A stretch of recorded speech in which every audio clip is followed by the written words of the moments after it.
Halo Sobat Fisika, selamat datang di video pembelajaran fisika. Kita lanjut ke materi berikutnya.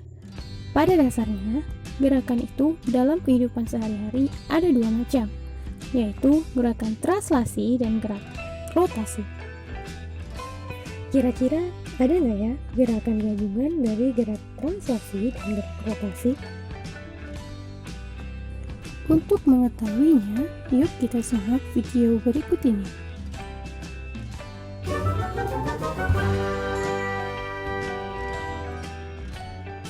Sebelum itu, kita lihat dulu yuk indikator pembelajaran yang akan kita capai pada video ini.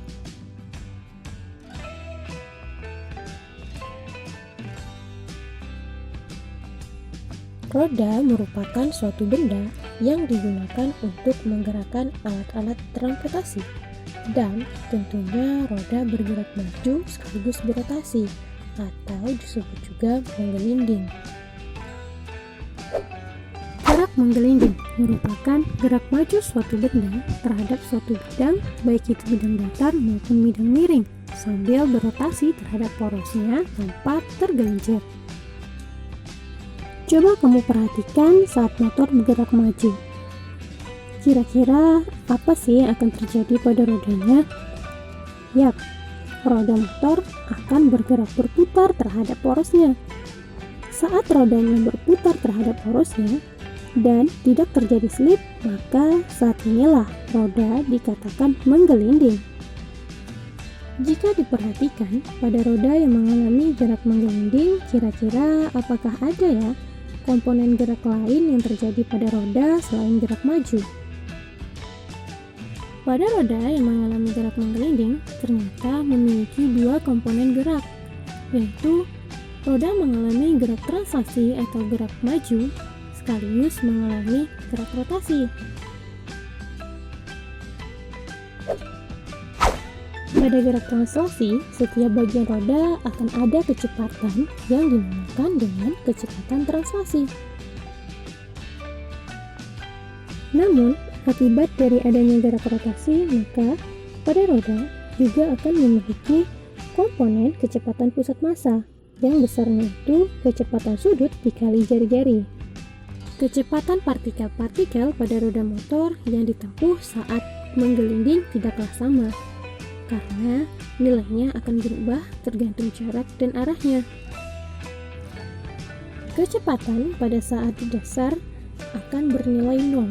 Hal tersebut dikarenakan akan adanya dua komponen kecepatan yang terjadi, yaitu kecepatan akibat translasi dan kecepatan tangensial akibat dari gerak rotasi.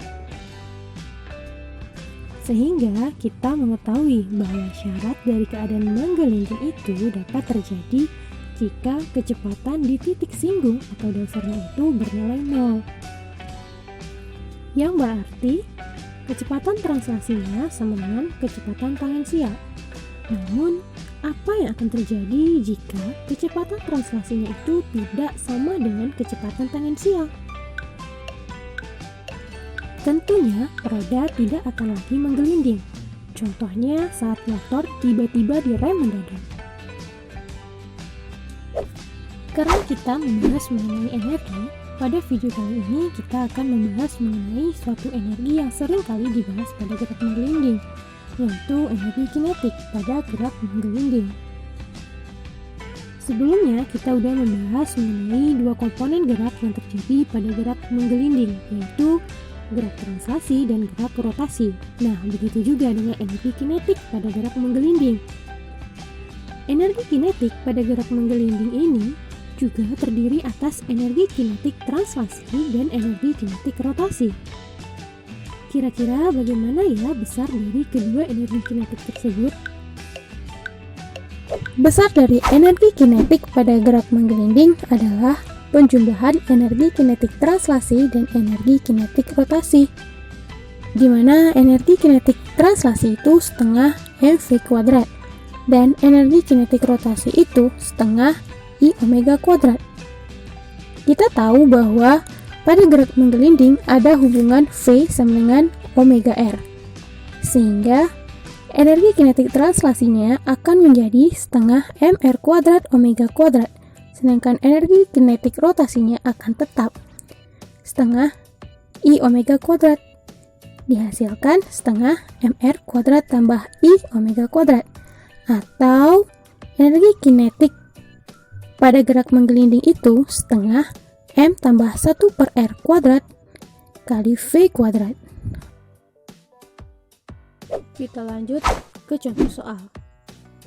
Adit memukul bola golf yang berjari-jari 14 cm dan bermasa 86 gram dengan stik golfnya, sehingga bola golf itu menggelinding di permukaan yang kasar.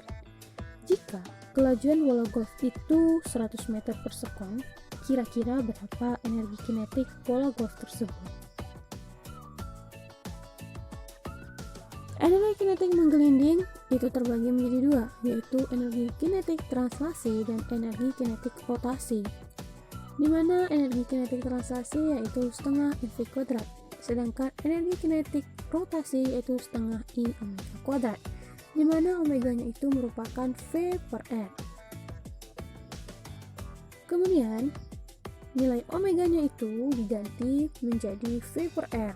Nah, sehingga setengah mv kuadrat ditambah 1 per 2 dikali momen inersianya yaitu 2 per 5 mr kuadrat dikali V kuadrat per R kuadrat. Kemudian setengah mv kuadrat ditambah 2 per 10 mv kuadrat. Setengah mv kuadrat ditambah 1 per 5 mv kuadrat, sehingga didapatkan energi kinetik menggelindingnya yaitu 602 Joule. Gimana Sobat Fisika? Sudah paham kan sama materi energi kinetik pada gerak menggelinding?